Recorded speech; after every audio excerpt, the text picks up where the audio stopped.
Salut les amis, je profite d'une pause pour faire ma vidéo de mes achats du mois. Voilà, j'étais en train de travailler, puis je me suis dit tiens, il fait calme et tout, donc je vais en profiter. Bon, je vous raconte ma vie, mais on s'en fout un peu. Ce qui est intéressant, c'est de vous montrer un peu ce que j'ai récolté. Alors, comme j'avais dit précédemment, je me concentre vraiment sur Sega, la Mega Drive en l'occurrence. Et donc du coup, j'ai que ça à vous présenter. Mais j'ai quand même pas mal de jeux. Donc, j'ai en plus pas rangé, donc ça c'est magnifique. Donc je vais faire un peu, il n'y aura pas de crescendo, ça vient comme ça vient. Je vais peut-être commencer d'abord avec, pour faire lien précédemment sur la saga Street Fighter, pour vous dire où j'en suis, car j'ai de nouveaux jeux qui sont rentrés. Alors, je vous avais dit que j'avais Super Street Fighter sur Mega Drive, mais en loose. Maintenant, je le possède, en complet. J'ai payé 20 €. Donc en complet, je suis vraiment super content. Comme j'étais à fond dans les Street Fighter ces derniers temps, je me suis dit bon allez vas-y continue quoi, achète. Le Street Fighter 2, le premier, lui aussi complet, 20 € aussi je crois. Ouais, 20 € aussi. Donc voilà, donc je suis content, hein, vraiment, ça fait plaisir. Alors, Sonic 3D. C'est un jeu que j'avais pas connu à l'époque. Je savais pas qu'un jeu Sonic 3D était sorti. Bon, il est en complet. J'ai oublié le prix. Je crois que c'était 15 €.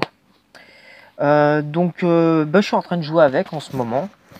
Je pense que je dois être à peu près à la moitié du jeu. Bien sûr, j'utilise la Return 5 pour pouvoir faire de sauvegarde parce qu'il est hors de question que je fasse 10 fois le jeu. Enfin, que je recommence à chaque fois le jeu. Que dire sur ce jeu? C'est bien différent des Sonic traditionnels 2D mais curieusement, en gros, j'ai entendu que du mal sur ce jeu depuis que je connais son existence. Donc, je me suis dit, je le veux quand même parce que c'est pour la collection et je le testerai quand même. Mais à force d'entendre qu'il est mauvais, au final, je m'amuse en fait avec. Donc voilà, puis je suis allé voir sur les avis pour voir un peu ce qu'on dit du jeu. Et finalement, j'ai vu que sur 5 étoiles, il a quand même 3 étoiles. Donc ça veut dire que il n'est pas si mauvais que ça, quoi. Alors, il y a des choses qui sont bien et puis des choses qui sont pas bien. Mais j'aimerais bien vous faire un petit test sur ce jeu et vous donner vraiment mon bilan définitif sur ce jeu. Alors, Jurassic Park, je l'avais en loose. Je l'ai en complet maintenant. Alors, attends, Jurassic Park, je crois que c'est un échange, je sais plus. J'ai un trou de mémoire. Non, non, c'est pas un échange. Je crois que c'était 10 ou 15 €, je sais plus. Voilà, je l'avais en loose, maintenant je l'ai en complet et c'est très bien comme ça. Donc du coup, la loose, ce sera pour ça partir en échange. Pinocchio. Ah, il est joli, hein, Pinocchio. Vraiment, il est vraiment dans un très bel état. Hein. 15 € je crois aussi, ce jeu. J'avais jamais joué à Pinocchio. Je l'ai lancé 2 minutes parce que quand je les achète, je rentre chez moi, je les essaye pour m'assurer qu'ils fonctionnent. Je l'ai ouvert et j'ai trouvé qu'il était vraiment beau, mais vraiment beau. En même temps, les Walt Disney, les Walt Disney sont souvent réussis quoi. Visuellement, c'est vraiment toujours très joli. Donc très content de le rentrer dans ma collection. Alors, nous allons vers la chauve-souris Batman. C'est Batman Forever que j'ai. Ah bah il est pas en entier. Je crois que c'était 10 €. Je sais plus. C'est un jeu. Oui, c'est un film, ça c'est sûr que c'est un film. Je l'ai essayé 5 minutes là. Bon, je vois que c'est tout est digitalisé. C'est un peu étrange parce que à l'époque je trouvais ça incroyable quand je voyais des jeux de ce genre-là, quand les personnages, quand c'était digitalisé, je trouvais ça super. Aujourd'hui, je trouve que ça a mal vieilli. Ça vieillit vraiment très très mal. Voilà, bon, un jeu que je n'ai pas joué, donc il faudra que je le teste. Europe Zool Ninja of the Dimension and Dimension, ok. Donc je ne connaissais pas ce jeu non plus. Je l'ai pas en entier, c'est dommage. Je l'ai payé 10 €. Voilà, acheté à Paris.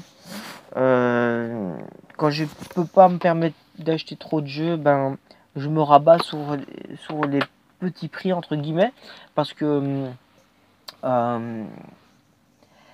bah, pour continuer à faire rentrer des jeux, parce que comme je vous l'ai déjà dit plusieurs fois, j'ai vraiment envie d'avoir une collection sympa de la Mega Drive.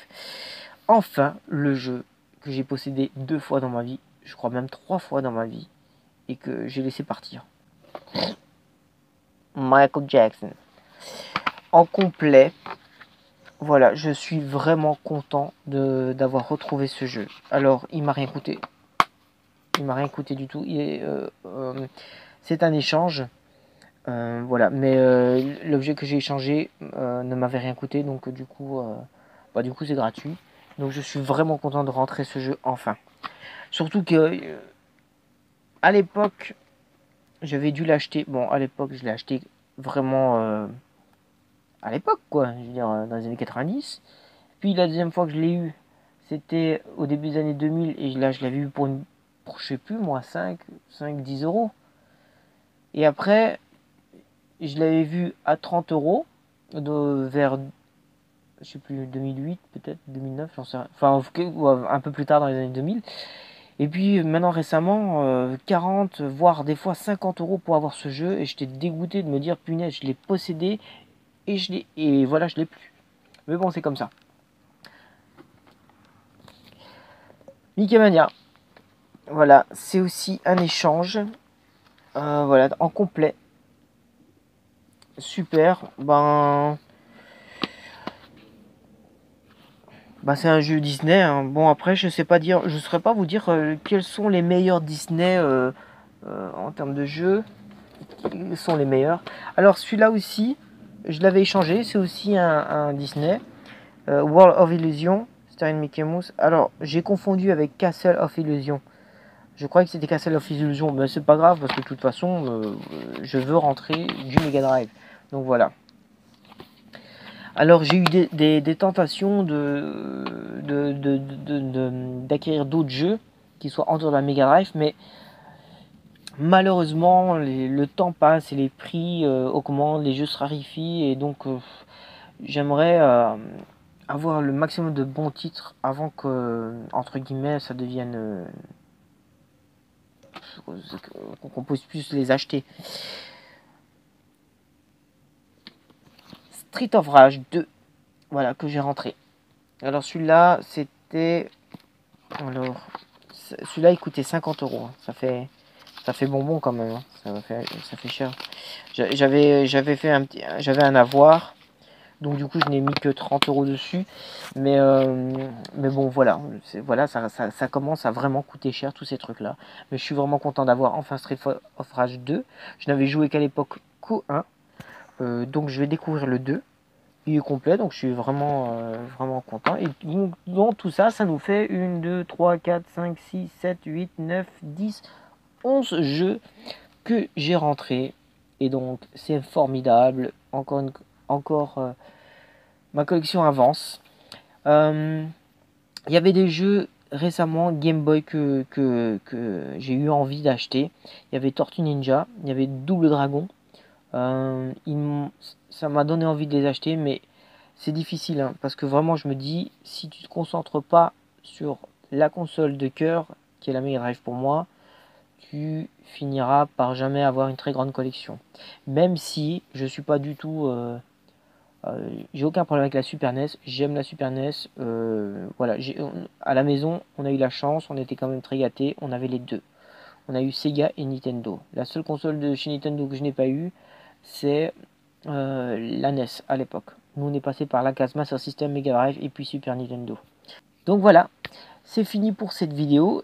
J'espère que vous avez aimé et je vous dis à une très prochaine fois dans une nouvelle vidéo achat 10 jeux vidéo. Sur ça, jouez bien.